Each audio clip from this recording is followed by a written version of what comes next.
The cross-border ceasefire violations continue on one hand, and on the other, the disinformation campaign by Pakistan is at its best.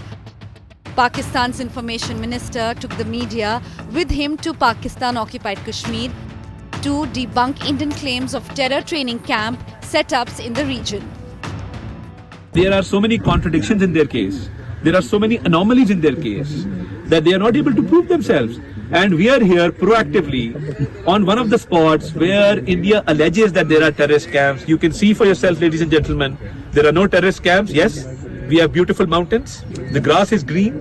The people are beautiful. People are going about their business as usual. And there are no terrorists here, as India alleges, because India has no evidence. They've just leveled this baseless allegation, and you can see for yourself. A Turkish naval ship has docked at Karachi port, steering speculation over its timing and intent. Pakistan described TCG Buyukada as a goodwill gesture to boost maritime ties, but the move has raised eyebrows in New Delhi. Iran's foreign minister was in Pakistan on Monday to try and mediate in the escalation between Islamabad and New Delhi. He is also scheduled to visit India later this week. A day after the Pakistani ambassador met Russian Foreign Minister Sergei Lavrov, the Russian President Vladimir Putin called Prime Minister Narendra Modi on Monday. India's oldest friend and strategic ally confirmed Russia's full backing for India's fight against terrorism. President Putin said that the perpetrators of the Pahalgam terror attack must be brought to justice. Russia और भारत और Putin और मोदी जी के रिश्ते और chemistry और हम दोनों के सेल्फ इंटरेस्ट बहुत अलाइंड हैं। रशिया के साथ हमारी स्ट्रेटेजिक पार्टनरशिप है, बहुत लॉन्ग टर्म है। इस वक्त ये जो फ़ोन कॉल हुई पुतिन और प्राइम मिनिस्टर के बीच में, आई थिंक ये कंटिन्यूइंग सीरीज़ है और बहुत अच्छी बात है कि पुतिन ने फ़ोन करके बात किया। Chinese ambassador Jiang Zhaidong met Pakistan's President Asif Ali Zardari in Islamabad on Monday and confirmed China's support to Pakistan.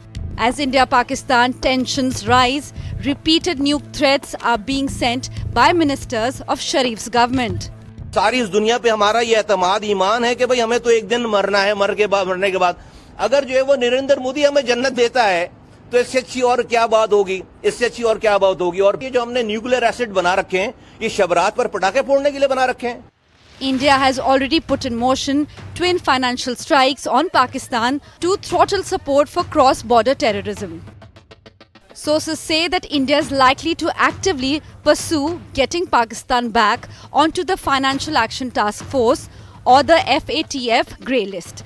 India is also expected to raise concerns over the International Monetary Fund's $7 billion aid package to Pakistan, alleging misuse of funds for terror-related activities. The deal for the 3-year aid package was finalized in July 2024. India is likely to engage with key FATF member states in the coming weeks to garner support for its move ahead of the next plenary session.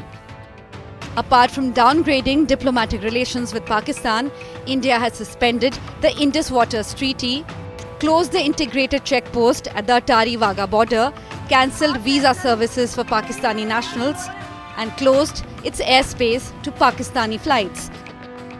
The centre has also banned multiple Pakistani YouTube channels and blocked the Instagram accounts of Pakistani politicians and celebrities.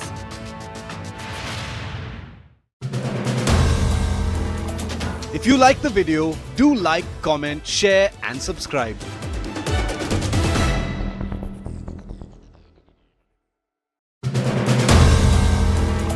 If you like the video, do like, comment, share and subscribe.